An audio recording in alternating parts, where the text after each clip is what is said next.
Okay, this is, I'm Barry Henderson. I'm the president of Is Technology, and I'm here on the campus of Is Technology Corporation. It's Sunday afternoon. It's been requested for me to give you guys a sneak preview. All the guys on Gearslets have been asking for a sneak preview of the Is virtual session controller. So I'd stop by the office. I'm going to sneak in the software lab and show you guys. You can see the parking lot is empty except for my little car sitting there. That's actually my daughter's car, Jordan Henderson. If anybody ever talks to her, that's her car, a little Honda. Anyway, let's sneak into the office and we will, excuse me, trying to get rid of the cold. We will take a look at the virtual session controller. Okay, so I stuck this broom in the doorway because I got my keys upstairs. And if anybody ever wants to come visit us at Is Technology, we'd be quite happy to accommodate you. Now you'll know how to get there. Once you get to our building, you go up this elevator, you go to the mezzanine floor, Is Tech, right there. And as soon as you get off the elevator, we walk down the hall, so most of the lights are out. Just emergency lighting only is on in the hallway. Excuse me. Sorry for coughing in the video. So come down the end of the hallway, you can see the Is logos on the doorway. And we'll get into the software lab. We'll take a look.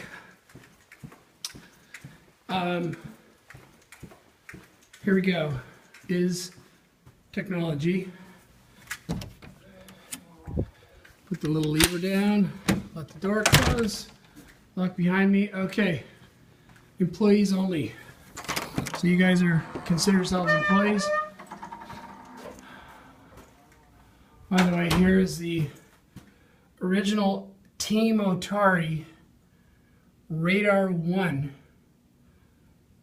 baseball theme ad for Radar 1 from back in the early 90s.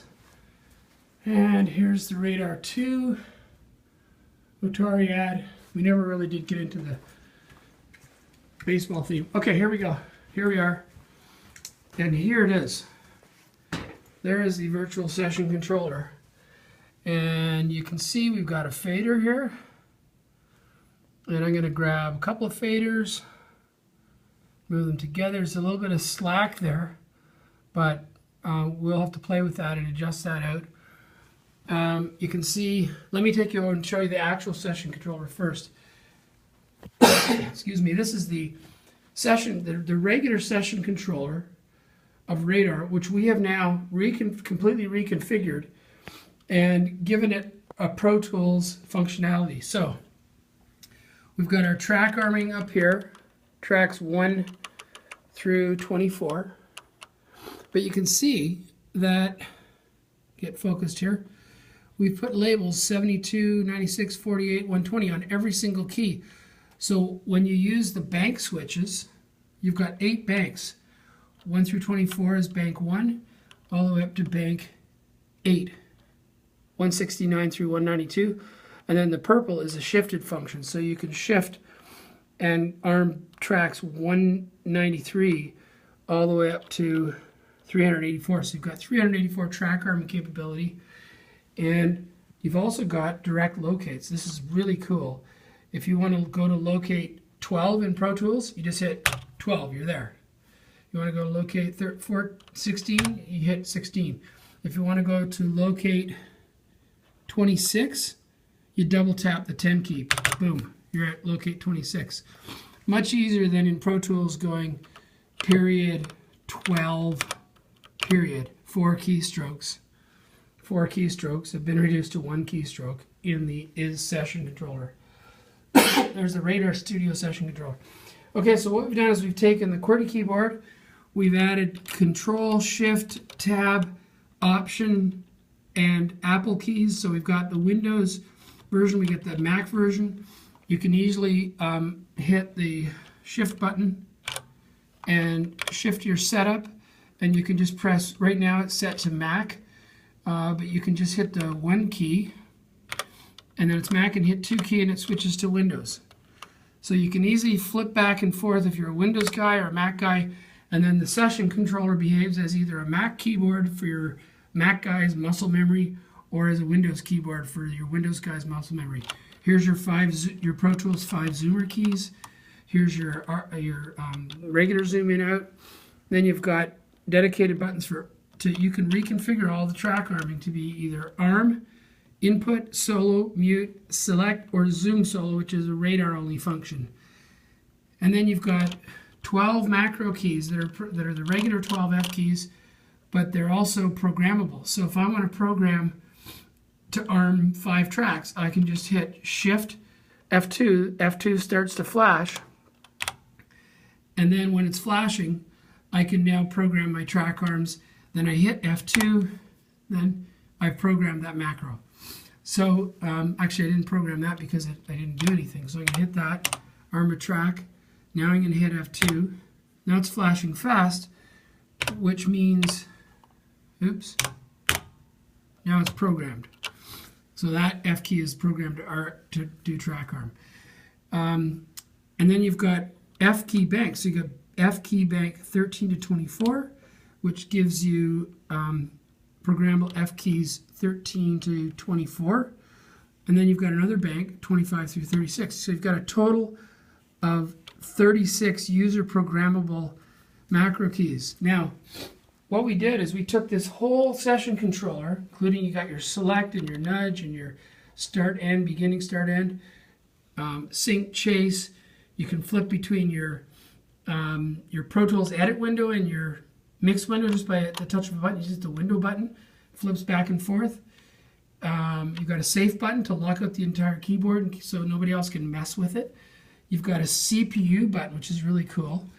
I can hit the CPU button, and it tells me, when I'm holding that button, tells me the CPU utilization and the RAM. So if you're running lots of plugins in Pro Tools, you can see how much CPU you're using and how much RAM you're using.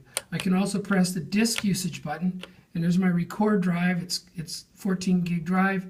It's got 14 gigs free. There's my Windows system drive, etc. I can go through, and there's a 2 gig USB stick that's been plugged in, 937 megabytes free. So at the touch of a button, you can see the status of your machine. This is called the performance. It's called the project performance. It's a red line. So if you ever get over 90% CPU utilization, this thing starts to bark at you, and it lights up like a Christmas tree and tells you that your CPU is getting close to red line or your RAM. So it's really convenient if you're in the thick of things and you're working away. Time code entry. You've got direct time code entry. I don't have to sit there and press star time code. I can just type in a time, hit enter, I'm right there. So that's a really quick overview of the session controller. You got a 24 channel meter bridge over here in the conference room. This is the controller we're going to be taking to the show. It's got a detachable 24 channel meter bridge that goes on like that. You can see 24 channels, and that's for the show. Here's our box of t-shirts that we're taking to the show. These are really nice t-shirts that say Radar Studio. So we only have about 50 of these t-shirts, so anybody that's coming by the show is going to want to get one of these t-shirts, but you have to beg for it because we've only got a limited supply. And there on the front, it's got a really nice IS logo. While we're in the conference room, I'll show you, there's our conference room table. That's where we have all our arguments and discussions about business plans and strategies. And there we are with numbers all over the board. Radar Studio beta sites. There's beta site number 2, Dan Bray, Sonic Farm. He's posted some stuff on Gear Sluts. Here's our flip chart with my messy writing. And then over here's our little museum. This is really cool. This is our $10,000 session controller stand that we never commercialized because it was too expensive. It's got wood, mahogany, and aluminum, polished aluminum inlay and all that kind of good stuff. Here's the first product we ever developed Pocket Merge. We sold 10,000 of these things in the first year. It's a little MIDI merger. Put in 2 MIDI inputs, 1 MIDI output. Total cost of parts, $14.75. Dealer cost, retail, $99. Dealer cost, $65. Distributor cost, $45. We made tons of money on these things. And they never crashed, and they were $100, and they competed with the Yamaha YMM1 merger, which was $459 and crashed whenever you gave a SysX dump. The Pocket Merge never crashed, and really cool, no batteries and no power supply. It all runs right off the MIDI signal. This is back in 1989 we did these things. There's all the different Pocket products we did. And here's the famous Radar 1. It was called originally the Anatech Radar. That's what we took to the Music Messe in 1991. And then Otari came along and decided to distribute it for us. So there's the very first Otari Radar 1 we ever shipped, or didn't ship this one. That's why it's in the museum. And there's Radar 2, 1990. So this is 1994. This is 1997. Then Radar we got rid of Otari because they were kind of going the way of the Dodo Bird. And we went under our own Is brand. So this is the first Is Radar 24. And then this was going to be the 48 track, Radar 48. Nobody's ever seen this. We never commercialized it. It's a big stainless steel hunk of aluminum, way too expensive. It was going to be like $50,000. And there was going to be the session controller as well, and it had a $10,000 touchscreen. This is back in 1990 or 1999, so really expensive. We did a version of Radar for Dolby called the AE2. There's about 130 of these 8-channel radars all around the world in IMAX theaters. Okay, and over here is a Radar 6. That's my personal sales demo Radar 6 that we're now going to be retiring because we'll be shipping the Radar Studio this month. Excuse me. Okay, back to the virtual session controller. So there it is. It's really cool. There's the faders. And we haven't got it all working yet, but we're going to be demonstrating at the show. Here we are in bank 1. There's our track arm, our time code counter, and we've put way more F keys. Look at this. So we've got 42 user programmable F keys. So this is a highly customizable session controller. We didn't have room, obviously, to put 42 F keys on the actual physical session controller, but on the virtual session controller, there it is, and it's got a full QWERTY keyboard now with all the control option alt keys and Apple key and everything all in the correct positions. And it's got extra keys as well that are blanked out in case we think of new stuff to add. But it's basically laid out. These are all your track status, record, input, solo, mute, just like in Pro Tools.